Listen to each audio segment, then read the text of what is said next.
আসসালামু আলাইকুম। এগুলো হচ্ছে নিজের দোষের কারণে এই অবস্থা। পাপ যে বাপকেও ছাড়ে না, এগুলা বিএনপিরা ভুলে গেছিল ভাই, বুঝছেন? আপনারা অতিমাত্রায় বাইরে গেছিলেন গা। যারা সত্যিকারে বিএনপি করে হয়তো বা হাতে গোনা কয়েকজন ভালো আছে, আর বেশিরভাগ গুলাই পুরো বাংলাদেশ জুড়ে আপনারা রাজনীতি করতেছেন, চাঁদাবাজি করতেছেন। রাজনীতি বলতে ওই যে খুন খারাপের রাজনীতি করতেছেন আপনারা। পুরো বাংলাদেশটা আপনারা একবার শেষ করে ফেলাইতেছেন চাঁদাবাজি করতে করতে। এখন এমন পর্যায়ে আপনারা নিয়ে গেছেন যে চাঁদা না দিলে তাদেরকে জীবন দিতে হয়। এমন শুধু সোহাগ ভাই না, এমন শত শত সোহাগকে আপনারা মারতেছেন অনায়াসে, নির্দ্বিধায় আপনারা মারতেছেন।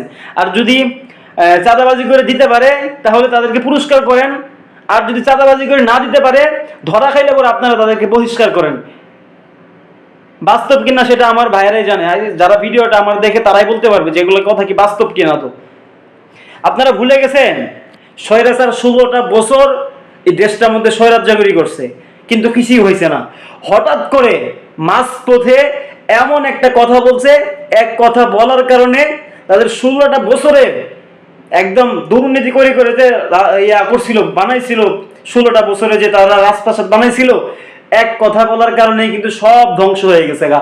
14 গোষ্ঠী উদ্ধার করে দিছে মানুষ, জনগণ। এগুলো হচ্ছে পাপ বাপকেও ছাড়েন একটা কথা আছে না। বিএনপি আপনারা ভুলে যায় না, সাধারণ মানুষের কলিজা ছিঁড়ে আপনারা দেশ চালাইবেন। আপনারা ভাবতেছেন যে আপনারা ক্ষমতায় চলে আসছেন। বিশ্বাস করেন, আমিও একসময় বিএনপি করতাম, কিন্তু বর্তমানে রাজনীতি বিএনপির দেখার পরে আমার একদম থুতু দিতে মন চায় বিএনপির বর্তমান রাজনীতিকে। খালেদা জিয়া কি এগুলা বলছিল আপনাদেরকে করতে? জিয়াউর রহমান এগুলা শিখাইছিল? আপনারা না বিএনপির কি বলে এগুলো, বিএনপির ধরেন ছেলে পেলে আপনাদেরকে এগুলাকে শিখাইছিল?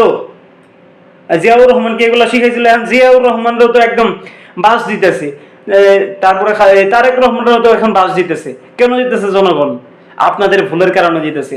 আপনারা ভাবতেছেন স্বৈরাচারী গেছে গা, এখন আমরাই তো দেশের মালিক। আপনারা এমনটাই ভাবতেছেন। আর যদি নাই ভাবতেন তাহলে এমন করতে পারতেন না, সাধারণ মানুষের জীবন নিয়ে আপনারা খেলা করতে পারতেন না।